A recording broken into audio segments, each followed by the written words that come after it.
Sumemplang ang isang dumaan sa EDSA busway sa pagtatangka nitong tumakas sa mga sumitang otoridad. Bigla itong humarurot hanggang sumemplang. At kahit nanguhulihin na ng mga taga-SAIC sa puntong ito, nagtangka muli ang driver na tumakas. Yo, trending na naman tong EDSA busway.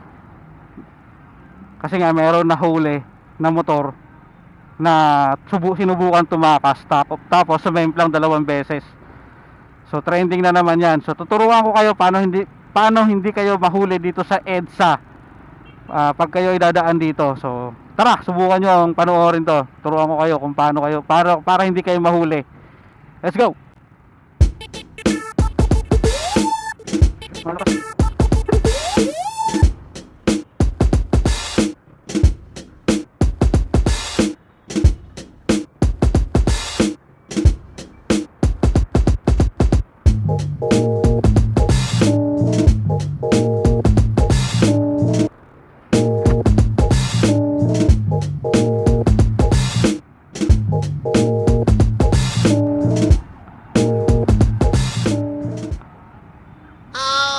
Oh, di ba hindi ako nahuli?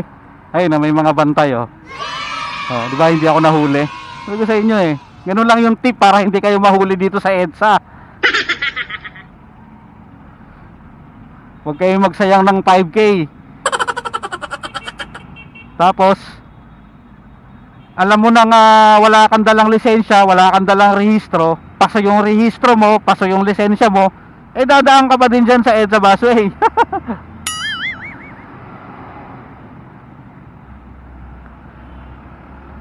Imbis na mag-iingat ka na hindi ka mahuli dahil wala kang mga proper documents, gumagawa ka pa rin ng traffic violation. But, ayun, yung isa yata yung nahuli, yung trending na ngayon lang, kagabi ko lang napanood sa balita, eh wala siyang lisensya, wala siyang rehistro. Wala siyang dalang lisensya at wala ring rehistro ang dalang motorsiklo. Kaya umabot sa 15,000 pesos ang kanyang multa bukod sa pag-impound sa kanyang motorsiklo. Nakatsinelas. So parang ang ano yata sa kanya is 15,000 ang ano sa kanya penalty. Pero kung tutuusin, reckless yun eh. Tapos tumakbo siya, sinubukan yung tumakbo. So dapat 20,000 na agad yun eh. Tapos 3 months suspension yung lisensya niya. Kumbaga papasok sa kategory na yun eh. Plus siyempre reckless tapos nakatsinelas. So mabait-bait pa nga ang pagkakahuli sa kanya eh. Kasi 15,000 lang eh. So 5,000 lang ang pinataw sa kanya dun sa pagdaan niya sa EDSA busway. Pero kung tutusin nga 20,000 na yun eh. Pasok na sa 20,000 yun kasi sinubukan niyang tumakas. So yun nga, medyo mabait pa sa kanya yung nanghuli eh. Kaya umabot lang ng 15,000, kasama na yata yung reckless, yung hindi pagsuot, nakatsinelas, tapos sa mga walang rehistro, walang lisensya. Diba? Ano na yun? Good deal na yun, good deal. Diba? Nakatipid. Kasi kung kung totoo, yung tunay siguro na penalty ang ipapataw sa kanya. So halimbawa EDSA busway, sumubukan tumakas, 20,000 na yon plus 3 months suspension ng lisensya. Tapos reckless, magkano ba yung reckless? Parang 325 yata o 22,500 na. Nakatsinelas 500 pesos, 23,000 na. Tapos walang rehistro, paso lisensya, kano ba yun?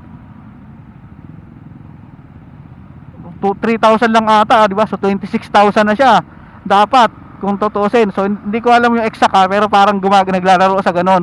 So nakatipid siya from 26,000 naging 15,000 lang yung ano niya, penalties niya. So di ba good deal na, napamura na siya. Di ba? Mabait pa yung nanghuli. Kasi kung ako, rehistro ko, wala akong rehistro, wala akong lisensya, magtitino ako kasi iniiwasan ko mapara ako eh. Yun lang, medyo ako lang talaga yung nanghihinayang para sa kanila, no.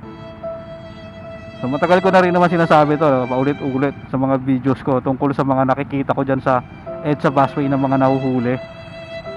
Ako rin talaga nanghihinayang para sa kanila.